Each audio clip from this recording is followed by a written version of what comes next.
आजकाल ना JEEच्या परीक्षांमध्ये रूट काढायचं खूप काम पडते, स्पेशली मॅथ्समध्ये आणि फिजिक्समध्ये, कुठे कुठे केमिस्ट्रीत पण, स्पेशली क्वाड्रॅटिक इक्वेशन्सचे जर प्रॉब्लेम असतील तर. उदाहरणार्थ root of 88, root of 57, root of 44, root of 63, अशा अशा क्वांटिटीजचे रूट. तर हे तुम्हाला क्विकली कसे काढायचे हे मी शिकवतो आहे. पहा,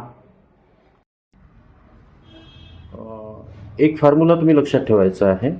उदाहरणार्थ root of A plus B जर असेल तर हा फॉर्म्युला पाठ करायचा. Root of A plus 1/2 into root of A into B. आलं लक्षात? हा फॉर्म्युला. आता उदाहरणार्थ समजा आपल्याला काढायचं आहे रूट ऑफ 55. तर रूट ऑफ 55 जर काढायचं असेल तर 55 कोणत्या अशा दोन संख्यांची ॲडिशन आहे की ज्याच्यात एकाचा एक्झॅक्टली रूट निघतो. तर एक असेल 49 आपण घेऊ शकतो, कारण की 49चा रूट असेल 7, आणि प्लस 49 प्लस 6 म्हणजे 55 होता. तर आपण या 55ला स्प्लिट केलं 49 प्लस 6.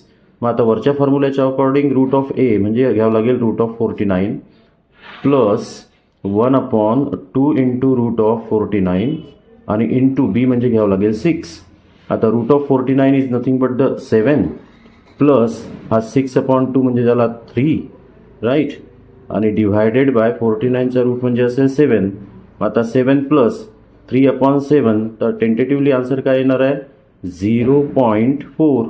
तो देअरफोर आन्सर झालं 7.4. क्विक पहा करून.